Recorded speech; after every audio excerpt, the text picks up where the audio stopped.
What's up, everybody? Today at Speedy's Garage we're going to do some easy maintenance on the Camaro. We've got an oil change lined up.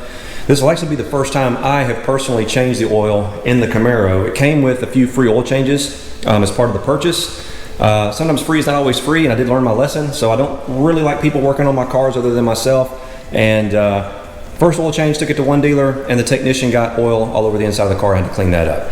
So second free oil change came around, I took it to a different dealer, and they didn't fill it with the right amount of oil. So unreal. Anyway, so I'm gonna do it myself. It takes 10 quarts. It's a Gen 6 Camaro, so it takes 10 quarts of oil. I like the Pennzoil Platinum Full Synthetic. It takes 5W30, so that's what we're gonna use. You can leave me a comment below on what your favorite oil and oil filter are, and we can debate that till we're blue in the face. I'm going to use a Mobil 1 oil filter on this car. I either use Mobil 1 oil and Mobil 1 oil filters, or Pennzoil Platinum oil and Purelator Pure 1 oil filters. Not the regular Purelator oil filter, but the Pure 1 version. I figure that they're about the same as a Mobil 1, so those are the two brands I always use. I base it on price and availability, so this just happened to have, or the store I was at happened to have the oil and the filter, and they had the Mobil 1 filter. They did not have the Purelator, so that's what we've got today. We're ready to go. We just got to get Go Man Go out of the shop, get the Camaro brought in. We're going to get started.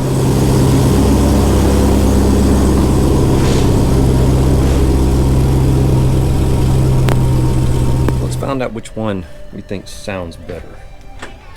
Let's see.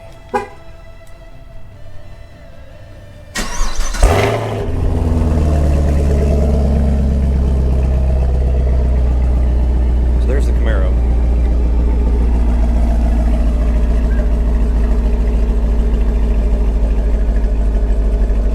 It's got the NPP exhaust on it. It sounds pretty good. Now let's check the Hellcat. Let's see.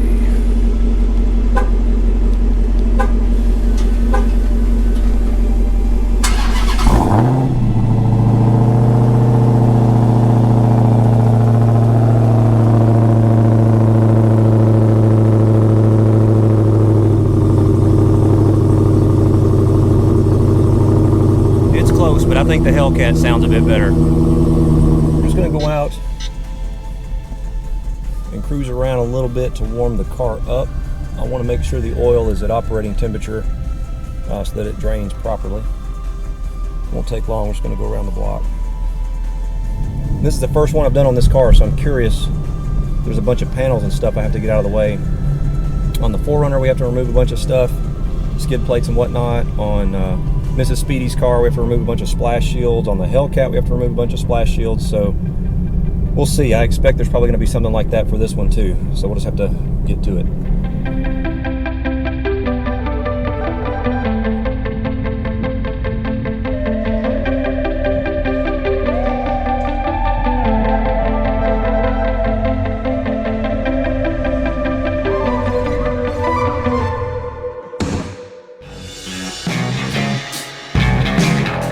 We got the Camaro up on the race ramps, and those are just the regular ones, and I didn't have any issues. A lot of people asked about the little spoiler extensions on the SS Dragon. Mine went up just fine. However, I do have a set of these, and I'll show these to you. These are low profile extensions you can get for race ramps, and I use these with the Hellcat. Just see that there? So that's what you end up with. It gives you a lower angle of approach. So if you have a car that's low to the ground, there's an option for you. I love these things. I've had them for a long time. They've held up great. I use them a lot. So if you don't have a set, you might want to consider them. And I do want the engine oil up to operating temperature, but I don't want to burn myself on anything underneath the car. So I'm going to pop the hood, let the car sit for a few minutes, and let just the engine components cool off before I pull the drain plug. And I'm going to crawl underneath and kind of see what we're dealing with in terms of splash shields or anything like that. So this is the message that started to pop up on the dash every time I fired the car up. It says, change engine oil soon. And I had been monitoring the engine oil life indicator that the car has built in, and it seemed to come on right about 5% remaining. So we'll dismiss that, go down and take a look, and I'll show you what we got left. So it says 4% left right now. And I actually trust the car to tell me when to change the oil. I like that modern cars do that. I've been a long time proponent of, you know, getting the most life out of your oil. Too many people, I think, change their oil way too early. You see me do the, I'll link above, I did a 1-year oil change on the 4Runner, sent the oil in for analysis. It came back and was fine. So with modern oils and modern engines, they just last a whole lot longer than they used to. A 3,000 mile oil change interval just really isn't required anymore. Let's go take a look. I keep a maintenance book on all of my vehicles. See when the last time this oil was changed. So let's see. This was changed December 4th of 2017, so almost a year ago. It is November 24th, and that was at 8,755 miles, and we now have about 12,500 miles on the car. So I obviously don't drive this car every day. I drive it when the weather's nice. I don't want to get it out and have to get it, get it all dirty in the rain and everything. So I just don't have to clean it. Basically, I'm lazy. So I drive the 4Runner when the weather's bad. I drive the Hellcat a little bit. I drive this a little bit. So this car is going to average between 4,000 and 5,000 miles a year. And honestly, that is nowhere near enough to put a dent in the life of a synthetic oil, especially 10 quarts. I've heard some people say rule of thumb is you can go 1,000 miles per quart of oil in the car and other metrics like that. I never trusted any of those weird, kind of rule of thumbs as they are. So I would send the oil in and have it tested. I did thorough testing of oil a few years ago and learned very quickly that 10,000 miles was no problem for a synthetic oil, and a 1-year oil change interval was no big deal either. So I'm just going to do it when the car tells me. It says it's got 4% left. If I had run this out to 0%, it probably would have been right about a year on the oil change. So I know the manual that comes with the car says to change it at 6 months, even if the car doesn't say you need to, but that's really just Chevy covering their bases to make sure if somebody's driving one of these cars or one of their cars in a super dusty, nasty area and isn't paying attention to the oil change intervals and all of that kind of stuff, the 6 month they figure it can go on the oil and be okay. I'm going to do it once a year. Says it's got 4% left. We're going to change it now and see how it looks. All right, we got our creeper and our light. Call this the creeper cam. Go under here and see what we got.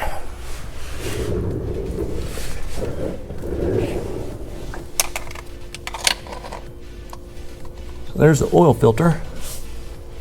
That's a good sign. And did I get lucky? There's the oil drain bolt. So actually, there are no splash shields for this oil change. That's going to make things so much easier. Thank you, Chevy. All right, let's see if we guessed right. 15 millimeter. Yep. I don't have the exact cup for that filter, so I'm going to use my strap wrench on that. That'll work. And while I wait for the car to cool down, if possible, if the oil filter is oriented in such a way to allow it, I like to fill the oil filter with fresh oil before I install it. A lot of people tell you that's not necessary, and in some cases you can't do this because the oil would just spill out. But if it's possible, I like to do it just so that the engine fires up with some oil in the system. And I'll top this off a couple of times because the media will absorb that oil. So we'll do this a couple of times before we put it on the car. And you also want to get a little bit of fresh oil and put it around the perimeter of the gasket. That helps with installation, and it also prevents the gasket from sticking when you go to change your oil again. It won't take much. Just put a light coat on the oil filter gasket, just like that. Good to go. And the Mobil 1 oil filter for a 6.2 liter Camaro Gen 6 is a M1-113A. That's the part number. All right, we're about ready to drop the oil, and I always like to take a look before I drain the oil to see where the oil level was, and that way I know I'm not losing any or burning any. So we're gonna check the oil one time real quick just to make sure it's good before we drain it. It's on the full mark, so we're good to go there. So it's not using any oil. It's good news. So the next thing I do is I go ahead and take the oil fill cap off.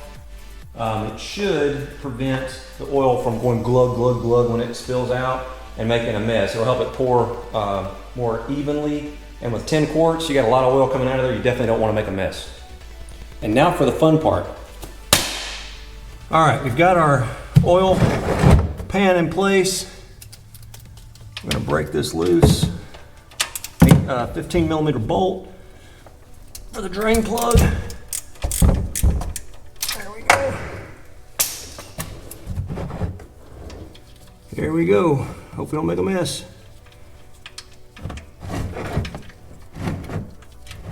Ah, perfect. Perfect.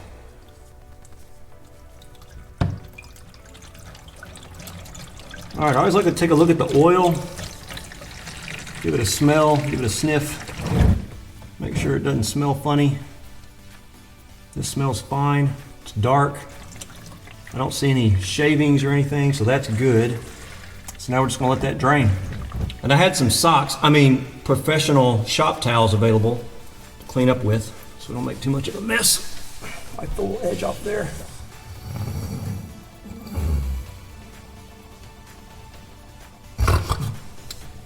Another reason I like to change my own oil is because it gives me an opportunity to look under the car and catch any potential problems that might be around the corner. So I always take a minute just to inspect lines and hoses. Just take a look at everything. Everything looks good here. So we're gonna get that oil drain bolt reinstalled and then pull the filter. Some older cars will have a separate gasket from the bolt. Most newer cars have the gasket for the drain plug built into the bolt, and this one does, so we don't have to worry about that. Once you get down to where you're just a drip, I just wipe off the surface really well with one of my shop rags and then reinsert the bolt. And the torque spec for the Gen 6 SS Camaro 6.2 liter V8 for the oil drain bolt is 18 foot-pounds. We're going to go ahead and torque that and now move on to the oil filter. Okay, so we're going to have to use this strap wrench. Luckily I have a cup for the Mobil 1 filter, but for whatever reason there's an odd, or at least a different size than I have from the factory. So this is working pretty good though. Now we'll get that loosened up. Some oil's going to come out of the filter, so be aware of that. What I usually do is loosen them up a bit, let them drain. Again, keep some of your professional shop towels around, make cleanup easy.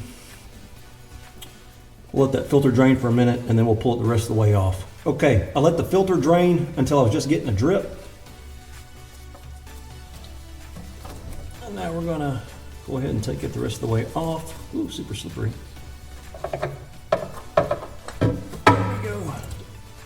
And once that finishes draining, I grab one of my professional shop towels and wipe everything off, including the surface where the oil filter will mount.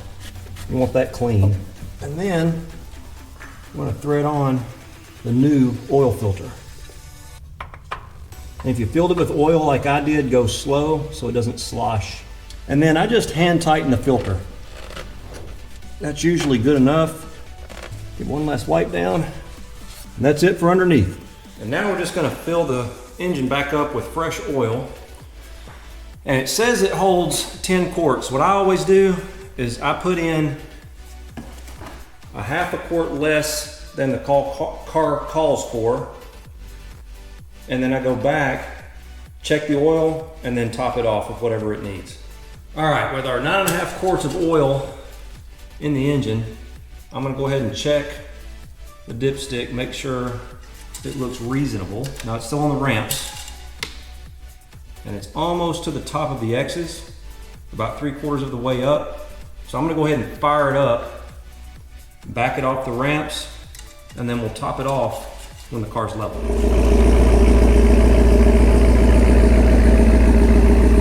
Now that we got the car off the ramps, we'll check the oil one more time with it level and see how much we need to add.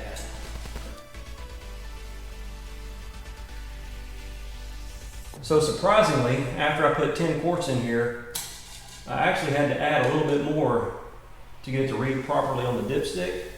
So it actually took 10.5. You can see that, hopefully. It's now right to the top of the hash marks on the dipstick. Now anywhere above halfway is good, but I like to have mine topped off. So 10.5 quarts is what this car took. And don't forget to put your oil change information in your maintenance log. I know you keep one. So we're gonna say 12,530 miles. All right, the last thing we're gonna do is reset the oil change indicator in the car. You're gonna come in, don't hit the brake or anything, just hold the start button down for about 10 seconds. That basically fires it up without starting it, but it starts all the systems. We'll dismiss the message. I'm already on the oil screen. I'm gonna hit the right arrow on the steering wheel. And there's a reset. Select that. It's now back to 100% because we just changed the oil. Now it's good to go. So that's it for changing the oil in a Gen 6 Camaro SS. I wish all of my cars were that easy to change the oil in. On the Hellcat, I have to remove a bunch of splash shields, drain the engine, then drain the oil cooler system and deal with all of that. This one was super, super easy. If you're not doing it yourself, highly recommend you try it. This is one of the easiest cars I've ever changed the oil on, and it's a good way to kind of get used to working on your ride. And doing it yourself, you know it's done right. Hopefully you liked the video. Be sure to give it a thumbs up. That gets these videos out, helps my channel grow. It lets more people know that the video is available and kind of gets into the YouTube algorithm. So I appreciate you guys that do that. Be sure to hit subscribe if you haven't already. Check us out on Instagram. It's at Speedy's_garage, as well as our website, www.speedysgarage.net. And I will see you out there.